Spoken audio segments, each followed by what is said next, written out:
नमस्कार दोस्तों, एस्ट्रोजन के इस वीडियो में आप सभी लोगों का बहुत बहुत स्वागत है। दोस्तों, इस वीडियो के अंदर हम बात करेंगे हाथ की 4 प्रधान रेखाओं की, जो ज्यादातर हाथों में होती है। और इस वीडियो को देखने के बाद आप आसानी से अपना हाथ देख पाएंगे। तो हम बात करेंगे जीवन रेखा की, मस्तिष्क रेखा की, हृदय रेखा की और भाग्य रेखा की। यह 4 जो है वह प्रधान रेखाएं होती हैं जो ज्यादातर हाथों में देखने के लिए मिलती हैं। दोस्तों, सबसे पहले हम बात करते हैं जीवन रेखा की। जीवन रेखा निम्न के मंगल से शुरू होती है और केतु पर्वत की तरफ आती है। जीवन रेखा को कई और नामों से भी जाना जाता है। इसे इंग्लिश में लाइफ लाइन भी बोलते हैं और इसे आयु रेखा भी कहा जाता है। इसे पैतृक रेखा भी कहा जाता है, यानी पिता की रेखा, और इसे कर्म की रेखा भी कहा जाता है। इसे शक्ति की रेखा भी कहा जाता है और इसे तन की रेखा भी कहा जाता है। यह रेखा जितनी अच्छी होगी, इंसान का स्वास्थ्य उतना ज्यादा अच्छा रहता है। अगर ये रेखा लंबी है कुछ इस प्रकार से, तो ऐसे में इंसान की आयु जो है वह लंबी होती है। दोस्तों, अब हम जीवन रेखा को थोड़ा और समझने की कोशिश करते हैं। जीवन रेखा जो है वह अलग अलग हाथों में अलग अलग प्रकार की होगी। कई हाथों में यह बृहस्पति पर्वत की तरफ से निकल रही होगी और काफी लंबी होगी, जिसकी वजह से बृहस्पति पर्वत छोटा हो गया। दोस्तों, अगर जीवन रेखा बृहस्पति पर्वत को छोटा कर दे तो बृहस्पति पर्वत के जो गुण हैं वह थोड़े कम हो जाते हैं। बृहस्पति पर्वत के 3 मेन गुण हैं, जिसमें सबसे पहले आता है आपका जॉब या फिर बिजनेस। तो ऐसे लोगों का जॉब और बिजनेस थोड़ा स्ट्रगलफुल हो जाता है अगर बृहस्पति पर्वत पर कोई जाल जैसे बना हो, या फिर बृहस्पति पर्वत बहुत ज़्यादा दबा हुआ हो गया हो, या फिर बहुत ज़्यादा छोटा हो जाए, तो व्यवसायिक कार्यों में थोड़ी प्रॉब्लम आती है। हस्बैंड वाइफ के रिलेशनशिप के लिए भी बृहस्पति पर्वत काफ़ी जिम्मेदार बनता है। तो अगर बृहस्पति पर्वत छोटा होता है या अंदर की तरफ दब जाता है, या फिर इसके ऊपर कोई जाल या फिर कोई धब्बा नजर आता है, तो उस केस में हस्बैंड वाइफ के रिलेशनशिप में भी प्रॉब्लम आती है। तो जीवन रेखा अगर काफी ज्यादा ऊपर से उठती है और बृहस्पति पर्वत को छोटा कर देती है, तो बृहस्पति पर्वत के गुणों में थोड़ी कमी आती है। लेकिन ज्यादातर हाथों में यह आपको निम्न के मंगल से निकलेगी और केतु पर्वत की तरफ जाती हुई मिलेगी। लेकिन जीवन रेखा कभी कभी जो है वह टुकड़ों में जा रही होती है। अगर आपको जीवन रेखा टुकड़ों में जाती हुई दिखती है, लेकिन आप उसे गौर से देखें तो एक छोटी सी लाइन उस टुकड़े को अगर पूरा कर देती है तो बहुत अच्छी बात है। तो जहां पर यह रेखा थोड़ी हल्की होती है, तो वहां पर जीवन का उत्साह जो है वह थोड़ा कम हो जाता है, जीवन का थोड़ा स्ट्रगल बढ़ सकता है और कभी कभी आप थोड़े बीमार पड़ सकते हैं, लेकिन यह जरूरी नहीं है। दोस्तों, जीवन रेखा का अच्छा होना यह दर्शाता है कि आप जीवन के प्रति उत्साहित हैं, जीवन के प्रति हमेशा कार्य करेंगे। और अगर आपकी जीवन रेखा काफी ज्यादा अच्छी होती है, तो ऐसे लोग अपनी आयु से थोड़ा कम भी दिखते हैं। दोस्तों, जीवन रेखा अलग अलग हाथों में अलग अलग प्रकार की होगी। जैसे कई हाथों में ये लहरदार होगी।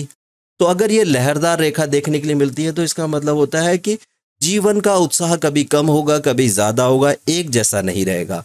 तो कभी कभी ऐसे लोग जब फेलियर्स होते हैं तो कभी कभी डिप्रेस हो जाते हैं, लेकिन तभी अपने आप को रीयूनियन करके फिर दोबारा से एनर्जाइज हो जाते हैं। तो अलग अलग हाथों में अलग अलग प्रकार की जीवन रेखा होती है।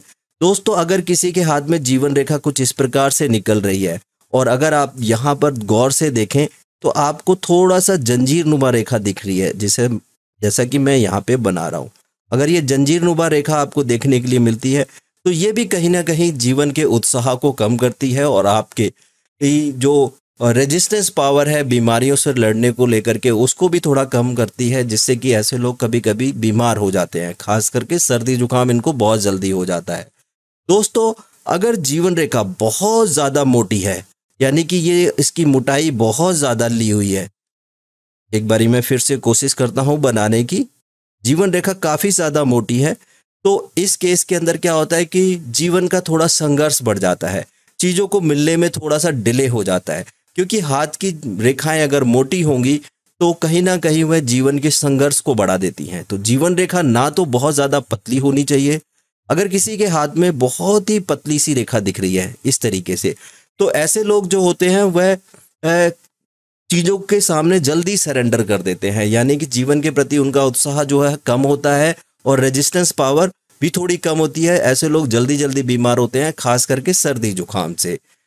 जीवन रेखा जो है वह आपकी सही यानी कि नॉर्मल तरीके से आनी चाहिए, और वह नीचे आकर के अगर दोमुखी हो जाती है तो बहुत ही अच्छी बात है। ऐसे लोगों का बुढ़ापा जो है वह काफी अच्छा गुजरता है, और ऐसे लोग अपना कार्य स्थान अपने जन्म स्थान से दूर बनाए तो बहुत अच्छा रहता है।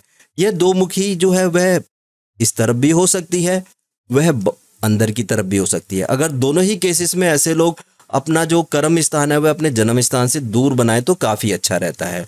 दोस्तों, अगर ये रेखा बाहर की तरफ इस तरीके से निकली हुई है, दो मुखी हो रही है, तो ऐसे लोग विदेश जाके भी सेटल हो सकते हैं। अगर आपकी जीवन रेखा के अंतिम पड़ाव पर आपको फिश का चिन्ह मिलता है तो ये बहुत ही शुभ स्थिति है। ऐसे लोग अपने जीवन में एक तरीके से राजयोग के हकदार होते हैं। जीवन में संघर्ष के बाद इनके पास काफ़ी ज़्यादा धन हो जाता है, क्योंकि ये फिश का साइन बहुत ही पॉजिटिव माना गया है जीवन रेखा के ऊपर। दोस्तों, अगर जीवन रेखा बृहस्पति पर्वत पर जाकर के दो मुखी हो जाती है तो ये तो बहुत ही अच्छी बात है, क्योंकि बृहस्पति पर्वत जो है वह उन्नति का प्रतीक है। जैसा कि मैंने पहले बताया कि बृहस्पति पर्वत जॉब और बिजनेस के लिए भी रिस्पॉन्सिबल होता है। तो जीवन रेखा से एक रेखा बृहस्पति पर्वत की तरफ जा रही है और दो मुखी हो जा रही है जीवन रेखा, तो जॉब और बिजनेस के अंदर काफ़ी ज़्यादा बढ़ोतरी मिलती है। ऐसे लोगों की जॉब जल्दी लग जाती है। अगर व्यापार करते हैं तो व्यापार में तरक्की होती है और हस्बैंड वाइफ का रिलेशनशिप भी काफ़ी अच्छा रहता है। दोस्तों, अगर जीवन रेखा पर आपको कुछ ऊर्ध्वगामी रेखाएं यानी छोटी छोटी रेखाएं ऊपर जाती हुई इस प्रकार की मिले, ये बहुत छोटी भी हो सकती हैं, और कभी कभी अगर आपको ट्रायंगल जैसा चिन्ह मिले, छोटा मिले या फिर बड़ा मिले, तो यह जीवन में आपकी प्रोग्रेस को दिखाता है, आपकी उन्नति को दिखाता है। तो जब ऊर्ध्वगामी रेखाएं यानी ऊपर जाने वाली रेखाएं मिलती हैं तो उस समय आपको जॉब में प्रमोशन मिल सकता है, आपकी जॉब लग सकती है। अगर आपको ट्रायंगल बनता हुआ दिख रहा होता है तो ऐसे में आप अपना खुद का घर बना सकते हैं। तो जीवन रेखा जो है वो बहुत ही इंपॉर्टेंट हो जाती है। इसीलिए हम जब सबसे पहले हाथ को देखते हैं तो उसमें जीवन रेखा को देखते हैं। तो जीवन रेखा अच्छा सा कर्व बनाती हुई केतु पर्वत पर दो मुखी हो रही है, या फिर आपकी बृहस्पति पर्वत पर दो मुखी हो रही है, या फिर उसमें छोटी छोटी रेखाएं ऊपर की तरफ जा रही हैं, तो बहुत ही अच्छी बात है। और अगर आपको ट्रायंगल मिल रहे हैं, ये तो बहुत ही शुभ स्थिति बन गई। दोस्तों, हाथ के अंदर यही चार प्रधान रेखाएं होती हैं। तो सबसे पहले हमें चेक करनी है जीवन रेखा, दूसरे नंबर पे मस्तिष्क रेखा, तीसरे नंबर पर हृदय रेखा और चौथे नंबर पर भाग्य रेखा। अलग अलग हाथों में ये अलग अलग प्रकार की होंगी। मैंने कोशिश की इस वीडियो में कि आपको मैं ये अच्छे से समझा सकूं। दोस्तों, जब भी हम किसी का हाथ देखते हैं तो उसमें सबसे पहले हम उसकी बनावट देखते हैं। हाथ की बनावट बहुत ज़्यादा इंपॉर्टेंट हो जाती है। फिर उसके बाद हम उंगलियों की शेप देखते हैं कि उंगलियां किस प्रकार की हैं। उंगलियां जो है वो थोड़ी लंबी होनी चाहिए और इनके अंदर 1, 2, 3 यानी कि हर उंगली में 3 पोर होने चाहिए, ठीक है, और उंगलियों की लंबाई अच्छी रहनी चाहिए। फिर उसके बाद हम हाथ का अंगूठा देखते हैं, हाथ का अंगूठा किस प्रकार का है। फिर हाथ की प्रधान रेखाएं देखते हैं। फिर हर पर्वत को देखा जाता है, ठीक है। पर्वत के ऊपर शुभ गुण और अशुभ गुण देखे जाते हैं, यानी कि अच्छे साइन और बुरे साइन देखे जाते हैं। तो ये पर्वत भी बहुत ज़्यादा इंपॉर्टेंट हो जाते हैं। सारी चीज़ों का कंक्लूजन मिला करके हम किसी बेहतर रिजल्ट पर पहुंचते हैं। तो हाथ को देखने के लिए हमें बहुत सारी चीज़ें देखनी होती हैं।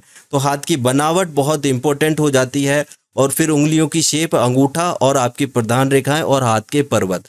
दोस्तों, आपके हाथ में अगर अच्छी रेखाएं हैं और अगर आपके पर्वत अच्छे नहीं हैं तो आपको वैसे रिजल्ट नहीं मिलेंगे जैसे मिलने चाहिए। तो उम्मीद करता हूं दोस्तों ये वीडियो आपके लिए इंफॉर्मेटिव रहा होगा। तो इस वीडियो को लाइक ज़रूर करें, और अभी तक आप लोगों ने मेरा ये चैनल सब्सक्राइब नहीं किया है तो इसे सब्सक्राइब ज़रूर कर लें। और यदि आप हमारे एस्ट्रोलॉजर से बात करना चाहते हैं तो दिए गए नंबर पर आप हमें कॉल या व्हाट्सअप कर सकते हैं। और यदि आप खुद पामिस्ट बनना चाहते हैं तो सेम नंबर पर कॉल कर सकते हैं या व्हाट्सअप कर सकते हैं। आप लोगों ने यहाँ तक ये वीडियो देखा, इसके लिए बहुत बहुत धन्यवाद। मैं भगवान शिव और पार्वती से ये प्रार्थना करूँगा कि वह आपकी सारी मनोकामनाएं पूर्ण करे।